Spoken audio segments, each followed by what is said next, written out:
How does that look? I'm not saying that.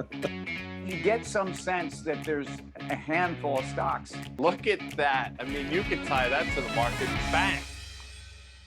How are you, Tim Seymour? No, I'm just trading, man. That's what it's what we do, man. I'm looking at markets, and I'm just feeling like today's a new day. You never know what's going to happen. I mean, You never do. so- And when you're a trader, you have to be a bit of a historian. You have to be able to look back at things because a lot of times there's pattern recognition. I bring that up. Why do you think, Tim? Because I'm about to throw something at you. Well, you clearly have a reference point back in history that you think is significant, and I think you're going to find a way to tie this back into the market because that's kind of what we do here at Commercial Break. So talk to me about it, as the historian you are. It's what we try to do. I'm not suggesting we're successful, but we certainly attempt to do it each and every day. So here you go. This week in 1971 and this week in 1974, two groundbreaking shows made their debut on network television. Husband, wife, daughter, husband, living under the same roof. Give it to me. Yeah, that's not the Flintstones. That was a cartoon. All in the Family. All in the Family. The great Carol O'Connor, Gene Stapleton, Sally Struthers, and of course, Rob Reiner. Tremendous show. Right. When I say Rob Reiner, what do you think?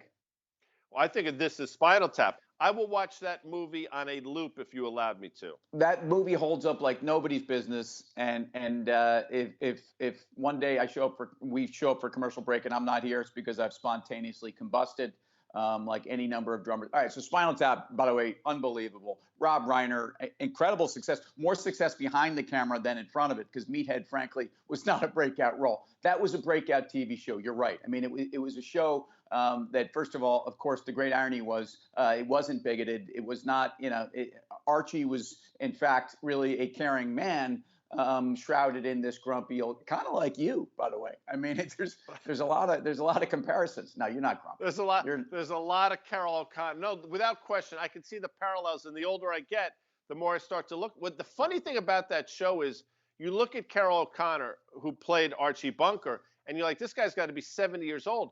I mean, I think they had him cast in his mid-40s at the time. I mean, people were not aging particularly well back then. But that was All in the Family. So that's the first show. And then I'm going to give you the second show. 1974. This was sort of, the Lords of Flatbush and American Graffiti, and those movies took off, and they needed something. So good. What did they need, Tim Seymour? Well, they was Ron Howard in American Graffiti? He was in American Graffiti, and as was Richard Dreyfuss, as was a Shirley Feeney, who later became Shirley of Laverne and Shirley. But that was one show after, or a spin out after, Happy Days, which really, by the way, Milwaukee, Wisconsin, front and center, Americana. Look, that's probably the greatest sitcom of all time. No, Yeah. not even in the top 10. Oh my God. By the way, whatever happened to Chuck? Chuck made the first two seasons, and then he never appeared again. I mean, Chuck was the older brother in Happy Days. He was Ron Howard and Erin Moran's older brother. It's Erin Moran, not Moran. Erin Moran. Or maybe I'm thinking of our friend from college then. Yeah. Tom Moran making it to Commercial Break. He's going to love this. He's a big fan. So Chuck, by the way, Chuck's room was kind of, you had to go out the back door and up those stairs, right? It was kind of like Greg, when Greg moved into the attic on the Brady Bunch and hung all the beads and stole the goat from the opposing, stole the other team's mascot. Now, I'll put the Brady Bunch in the top 10, but Happy Days, I think for the first 3 or 4 years was groundbreaking television. Then, I mean, as fate would have it, they literally did jump the shark, and those late years of Happy Days were very difficult to watch. Well, I mean, first of all, did the Big Ragu end up getting his own show too? And I think Arnold had his own show, didn't he? I mean, I know Miyagi went on to better fame in The Karate Kid. By the way, Pat Morita. That's right. By the way, a lot of people don't know that Mork and Mindy was a Happy Days spinoff. I forgot about that. All right, so this was groundbreaking TV. We got to talk about the market somehow today. Who is a groundbreaking company, or think about a sector that's undergone a transformation that as we formerly knew it, but now in today's world, obviously, the game has been changed. In 1971, we could never have imagined that All in the Family would take the country by storm. The same way I had never heard the expression fintech until the last few years. And I think that's going to be top of mind, not only over the last few years, but the next few years. And names like SoFi and Affirm and PayPal, even names we start to talk about more and more. I think that's groundbreaking, and that's what we should be talking about or will be talking about.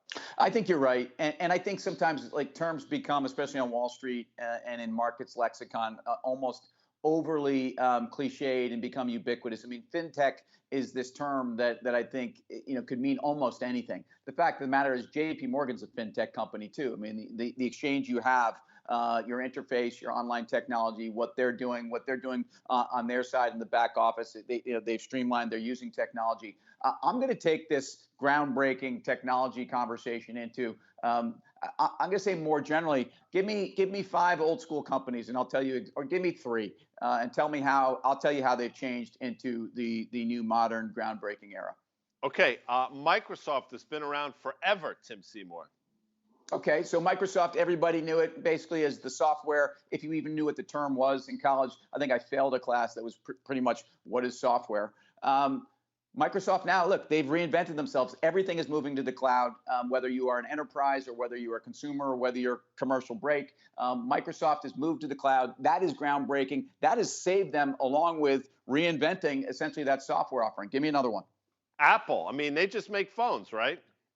Yeah, but Apple's now a services company. And now Apple, in addition to going and buy that piece of hardware, you're going to be spending anywhere from probably $100 to $500 a year with Apple through some kind of a subscription service, Apple Care, some extra memory for your phones, some service, maybe a health system. So Apple, and again, you've named 2 tech companies. How about a company like McDonald's, or how about a company like Macy's? How about a company like Ford? McDonald's, first of all, online ordering, loyalty programs, kiosk ordering, new menu. I mean, this is a modern company. Macy's, 48% of their sales are going to come from digital. You're laughing at me. Ford, EV company, competing with Tesla. Valuation about to start going through the roof. So look, these companies, which are companies we knew when Happy Days was coming out, I was going through a drive-through Mickey D's, or I was playing in that little park. McDonald's, groundbreaking. Happy Days to go home to that night. It's all coming full circle, guy.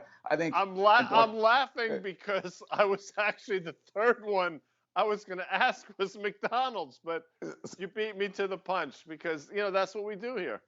Well, we do it. And when do we do it? Where do we do it? How do we do it? Well, we do it every day. We're doing it in the airports, gates, lounges, restaurants, you name it, we're there. Typically, you could see us at 6 o'clock, but we're on all day long, Tim, on Reach TV. We're on Reach TV. I'm Tim Seymour. You're Guy Adami. We better be commercial break. See you soon.